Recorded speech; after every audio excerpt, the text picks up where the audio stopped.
Hello, everybody. Welcome back to Two Girls, One Pod. I'm actually doing the podcast on my own today because Yvie Jones, just kidding. Yvie Jones is here. She's just got a little bit of a sore, husky, very sexy voice, but she is here. Can you say hello, Yvie Jones, from Wurundjeri land? And I'm on Turrbal, by the way. Hi. So that's all you're going to get from Yvie today. She's going to be silenced. She's muted. It's all me talking. Nah, she'll tune in when she can, won't you, doll?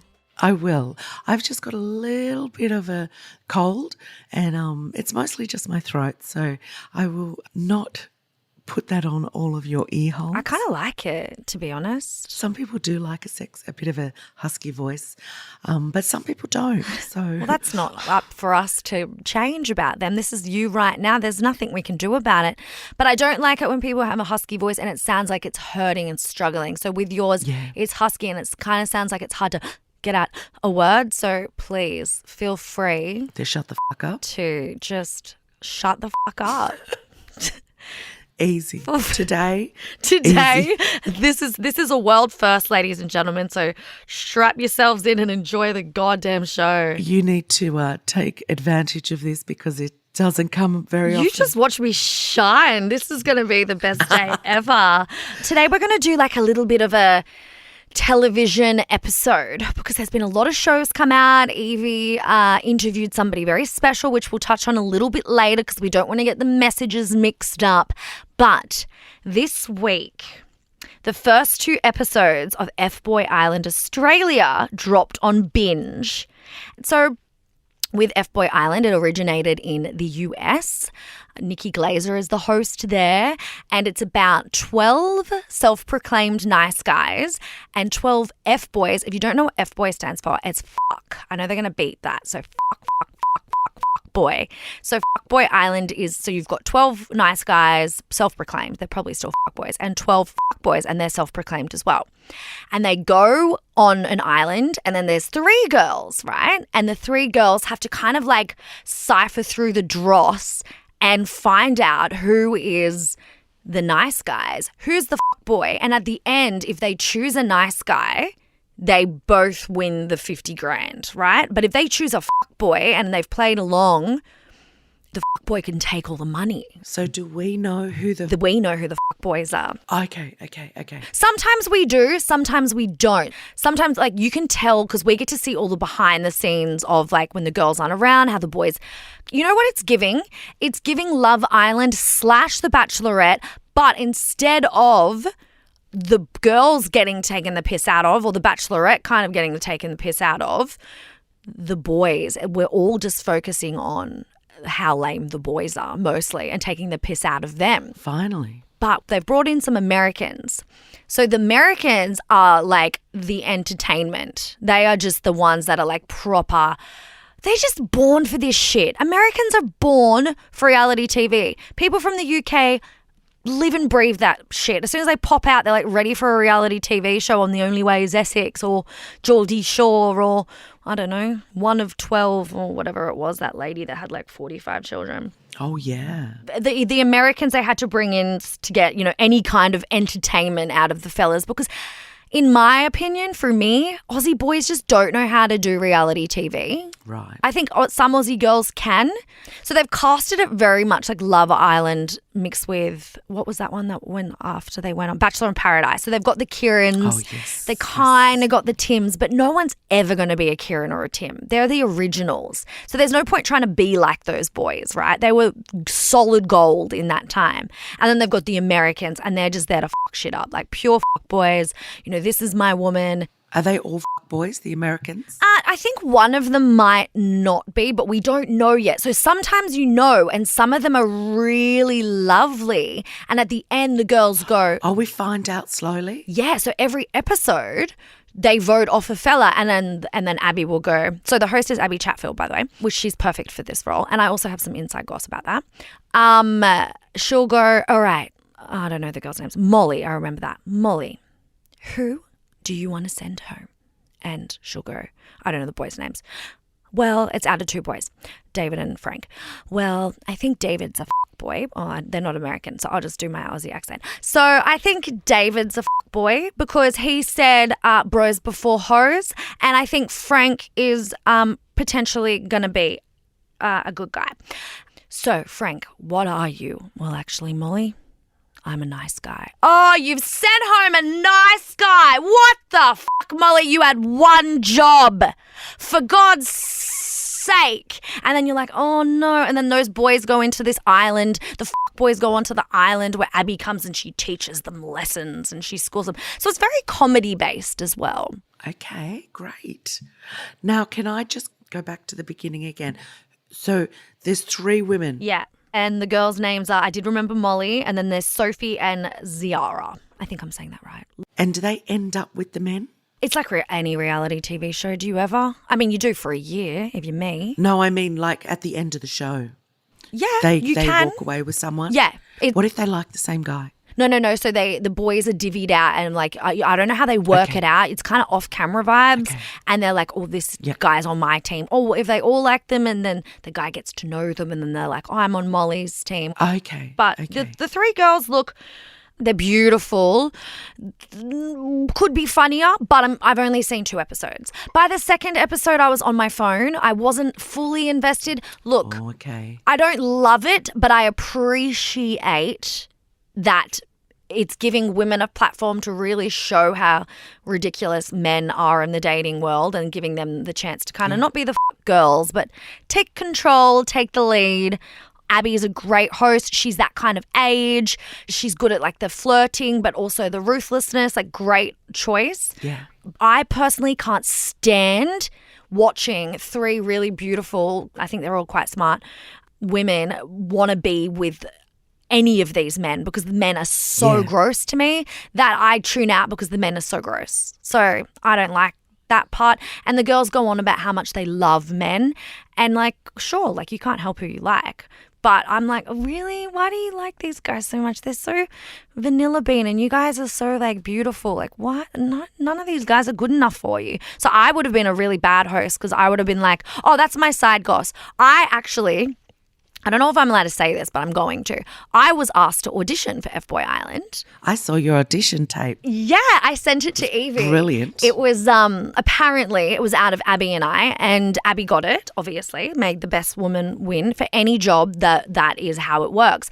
I've never had to audition or do a self-tape before other than the Possessed. So I was like, this is great learning experience for me. It was during filming of Space Invaders, so I did it on the weekend and I had my cameraman, Tim, and he helped me write the script and we filmed it in like 2 hours on the beach and it was a great little clip. Like it was fun. But when I was asked to audition, I was like, I'm going to make it real. Like I'm the girl's best friend, but I'm going to make it really funny. And the boys are just going to be like, yeah, nah, like not for me up in here. But watching it now, I don't think I would have been a good host at all because to be around that amount of men, I would have been like freaking trying to clear their third eye chakras. I'd be getting out massage. I'd be giving them free therapy, unwanted. Like I just would have been, I wouldn't have been a vibe. It may have triggered you a little bit from the 20 dudes that I had to you date. had to go through. 100%. I'm too old too. I think 20s Angie would revel in that shit. I'd eat that shit up. I'd be flirty. I'd be cute. I'd be fun. 30s Angie, she's in her healing girl era. She is too old to be surrounded by 24 fuckwits. Soz, to say Absolutely. it. Been there, done that. Not all of the boys were fuckwits. Some of them were beautiful. Like, look at Glenn. He's with Alicia. Like, beautiful, beautiful man. That's right. But I could not do, like, 20s, yes, 30s. I know who I am. I couldn't. I would just be like, dude, get the fuck out of my grill. But Abby does a fab job. So I think delicious choice. Plus, like, her audience is that next level audience. My audience would be like, Angie, what? We're not going to watch you do this. What the shit? Go back to renovating. Yeah, she's made for it. She's got the chutzpah or whatever you call it. Oh, she does. She's great. And, you know, they break the third wall or whatever it is where they like whatever. I can't think of it. I should know. Yep. I'm a film student. I can't think of it. Ex-film student. And she'll like look at the camera and she's like, yeah, nah. Like it's great. It's very her age. I like that. And it's very take it with a pinch of salt. Don't take it Yeah, seriously. okay. Watch it for what it is and just have a laugh. But if you're anything like me, the men ruin it, so you'll tune out pretty quick. But I still will watch it for the girls. You know I'll probably be exactly the same then. You will not watch it, girl. You will hate it. You'll hate it. I might like it. I like Love Island. Oh, you do? Yeah. It's Love Island, but on steroids, but mixed with Bachelor. And I loved Bip. Okay, you might like it. It's very corny. I'm going to give it a go. I'll let you know what I think. When your voice is better, right? You will catch up and you will then let me know what you think. Plus, only 2 episodes have been dropped. The next 2 come out next Monday, I think I read. So I want to give it more time because I don't think you should ever judge any show off 2 episodes. Everyone's warming up. People don't know each other yet. There's so much more to be revealed. I'd just like to quickly say, because it's a TV episode, some of our listeners may, like me, have watched Alone on SBS, Alone Australia. We got a winner. Last week we had a finale, and Alone is a franchise that goes throughout the world. And guess what? You won't know this. You'll love this. What? Alone? I've never heard of it. Oh, girl, you should watch it. It's so good. It's all the eps are there on SBS On Demand. They place people in the middle of nowhere with 10 items only, and they've got to live until they can't live there anymore. It's an incredible show, but it's very educational as well because they always put up. But the Australian one, they were thinking, oh, is it going to work? Because you know, in Alaska, when they drop people off in the middle of the nowhere, they've got to compete with bears. And in Africa, they've got to compete with lions. And, you know, it's real. Like, it's really frightening. In Australia, they're like, you know, what are you going to get, some koalas? We have so many scary stuff in Australia. What do you mean? Snakes and spiders and crocodiles? There's no snakes down in Lutruwita because of how cold it was. But they have these tiny ants down there that will kill you so fast. I feel like everything in Australia kills you. Everything can kill you. But anyway, last week, out of all of the seasons that have been done, and there's been about 15 to 20 seasons they've done, all stars and all that kind of thing, there has only been 3 women win it. And our Gina was one of them. Oh, how good. And she was amazing. Gina, my hat goes off to you. You are such an incredible woman to go through what you did. And she could have stayed out there. She was shocked when she got told that she won. She had to leave. Oh, look at her. She looks so stoked. She will make you sweet cry what she goes through. angel. Oh, wow. God, that sounds hardcore. And to this show needs to get more credit. It's just, you know who did it, Ange? Who? Our old producer, Rima. She EP'd it. Oh, Rima from the jungle. Yeah, and this was... I was going to say it gives jungle vibes. This is her big baby and she's so proud of it, and so she should be. Rima Dar, you are incredible. A woman who has executive produced this so well, and we've been talking throughout watching it, and I tell her how I'm reacting and she says, oh, I reacted the same way. And I think you will as well. So everyone that has watched it, there's no spoilers because it's been out for a while who won.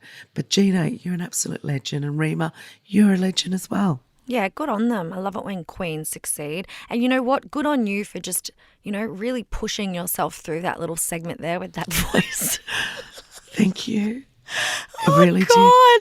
At the beginning, I thought it was sexy, and now it makes me nervous. So that's enough out of you, please. That's it. Anyway, back to me. Just kidding. No. No, it's scary. Can you tell me, I just wanted to ask you, can you just update us a little bit about your tenants? Oh, so it's almost at the end. Oh, actually, by the time this comes out, Magic May will be done.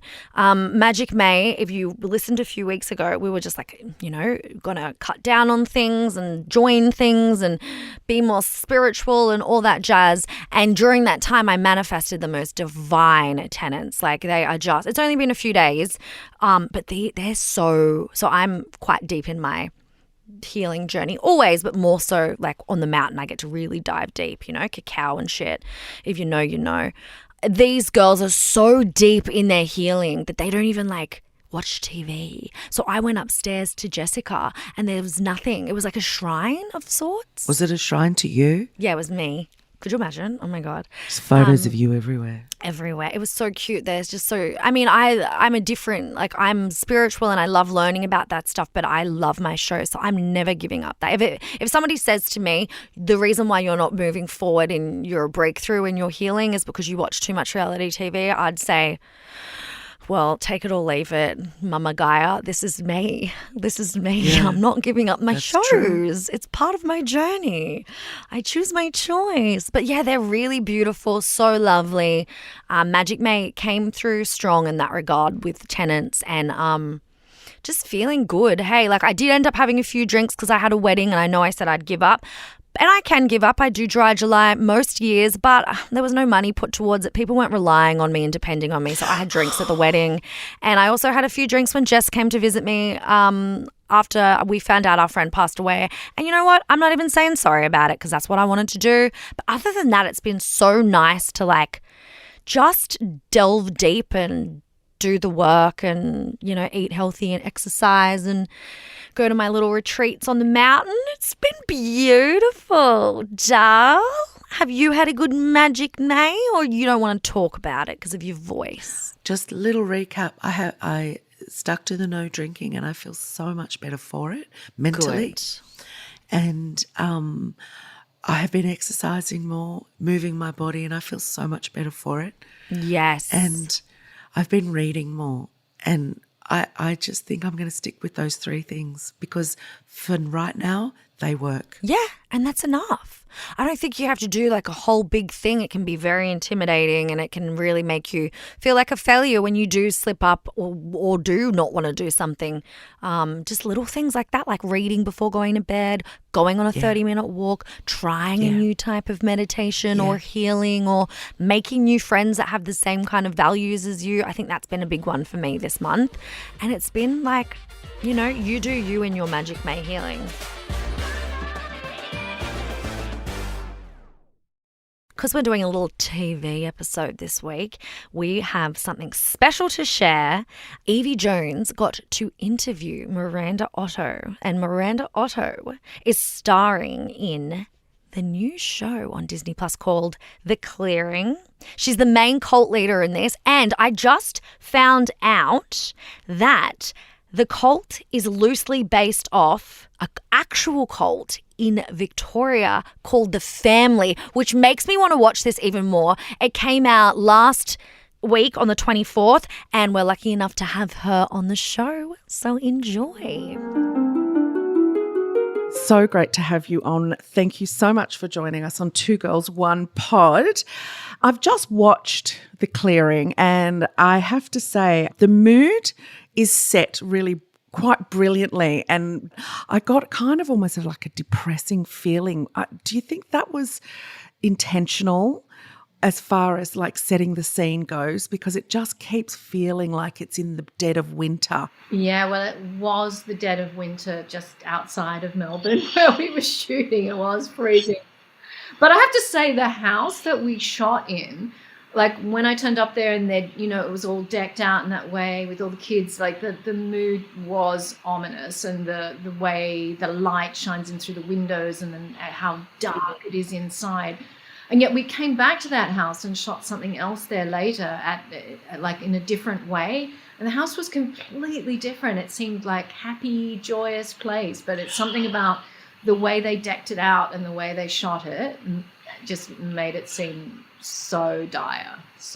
And I mean, that is a part of the mood. Like we are setting the mood for a thriller, and that whole look of it is so important to the production. It's one of the first things I actually ask when I go onto a job is once we start shooting, like, can you show me some footage, even like just stuff I'm not in, so I can see what the production looks like, because so much story is told by the picture, the images, there's so much feeling that comes out of that, and then you don't really need to double layer that kind of thing. Yeah, well, that's the magic of a great production, is knowing that that's as much a part of it, like its own character, if you will. It is, and that is something that I've seen in the United States, how clever they are at setting up a production that looks like no other production. Even the style of acting in their productions are completely different from production to production. You can't just take a character out of one show and put it into another show. And I think, that is something that is done so well in this. Yeah, exactly. And now I know that your sister Gracie, who directed quite a few episodes in this, did you get her on board or did she get you on board, or were you both asked to do this at the same time? We were both asked separately, actually. I think she came on board first, and so I had heard of it, and then I was asked. But no, we weren't a package deal, although maybe I should talk to my agent because she has so much work. I should start getting a package deal happening. I know. Well, she just shot Deadlock and I'm in Deadlock, and she was my director on that. And I just absolutely fell in love with her. She was so great to work with, and I follow her on Instagram as well. It was actually something that I wanted to ask you. I know that she's doing a documentary about your dad, Barry, who's an absolute national treasure in this country. And I'm just so happy that that's being done. So I wanted to ask, obviously you're going to be in the documentary, but how much involvement do you have in that documentary? Is that something you're producing? It's pretty much all Gracie's. I mean, we've talked about it a lot over the years that she's been working on it. It's something that started in one place and kind of morphed into something else. I mean, it was always about Dad, but like any documentary, you start and you think you're going to tell one story and then you end up telling a different story. Realistically, I think all of the people who speak on it, I think, are just going to be talking. Like, I don't think you're actually going to see them. I think the visual is pretty much Dad. Well, I was just watching Gracie doing the scanning of all the things, like the scripts of Strictly Ballroom and things like that. And I said, how long is this going for? She said, it is going for the longest time. And I was like, well, that's testament to your father's career. I wanted to ask you also, my producer is a mad Lord of the Rings fan. I have to be honest, I've never watched Lord of the Rings. For me, I've followed your career since I remember watching in the 90s doing time for Patsy Cline. And I remember I was so mesmerized by you. It was so great to see you, and from afar watch your career be so incredible. Can I just ask you about Patsy Cline? Was that you singing? It was, yeah. We recorded all those songs in a studio. Yeah, that was me. I had a voice coach, a voice singer, singing coach helping me with it. And, it was me. So something I've always wondered ever since. And how come we haven't seen you more on screen or on stage? I guess just not a lot of it has come up in my career. I mean, I'd love to go back and do stage again. I sort of stopped doing so much of it because, my daughter was in school and it's really not super conducive with school hours. But now that she's about to finish school, like maybe I can go back and do some more sort of stage work. It really is fabulous. It really fills you up, I think. Just getting back to the clearing, the character Adrian Beaufort, I mean, as an actor, you have to find, I'm assuming, some likability about your characters. And are you that kind of an actor you have to find something you like about them to play them, or are you completely fine with playing someone that you think, is a little bit of an asshole? I don't mind playing dark characters and complex characters. I'm often drawn to the villain of the piece. But in order to play it, because I think they're often the most juicy characters to play, really, I do have to find a place as an actor where maybe initially I'll come in and I'll judge and see what their role is. And definitely Adrian is the antagonist in this. She does a lot of really terrible things. But as Miranda playing that role, I have to really get inside her and see it from her point of view. So, I felt in some ways, as you get further into the story, she's sort of this amazing construct. Maybe in some ways she's not, Adrian Beaufort doesn't really exist at all. And she's this imagined character. in some ways. You play a lot of powerful women. You know, the last thing I saw you in was Wellmania, where you were playing quite a powerful motivational speaker with a brilliant French accent, I have to say. And going back to Gracie again as well, you know, you two women who are doing so well, and I absolutely love seeing, you know, the change that's happening as far as behind the scenes with women really getting their teeth into production. Is it something that you and Gracie would think, you know, for the future, like running maybe a production company together, or, you know, women-led kind of projects? Is that something that you're interested in? Women-led projects are incredibly important. Like, you know, the big thing when they were talking about 50-50, 20-20, I thought was a really important movement. I mean, we haven't got there, but I definitely see that there are more opportunities for women. Things have really started to change. But I think with all the problems that we've had with discrimination and, you know, Me Too and all of these things, a lot of it I feel is, you know, there not being enough women in these situations to even out the room, that certain behaviours have been allowed to happen because the women are outnumbered and the sort of male culture takes over, and, you know, the women who are in it just have to find a way to survive in it. But, you know, I'm all for diversity across every, you know, aspect, you know, gender, ethnicity, everything. Well, on that note, thank you so much for your time. I really appreciate chatting with you. Thank you. And look forward to seeing Deadlock too. I'll watch out. Yeah, oh, good on you. Thank you so much. Well, that's it from us this week. I just feel like I've just rambled on, but look, you've got to make do with what you've got in life, and this is it. Got to make hay while the sun shines or something. You do. You really do. And that was a great little interview we've got there. Like, so stoked that we could have her on the show, yes. Miranda on the show. And we'll be back next week. Hopefully Yvie will have her voice up and running. She'll be able to sing us a full song of any song you want. You slide into Yvie's DMs and she will sing it for you next podcast, and I will listen and clap along, because that's the way you're doing. But thank you for tuning in this week. We love you very, very much. Like, subscribe, do all the things that Yvie normally says and I get it wrong. And we will see you next week. And we just hope that you have the day that you deserve.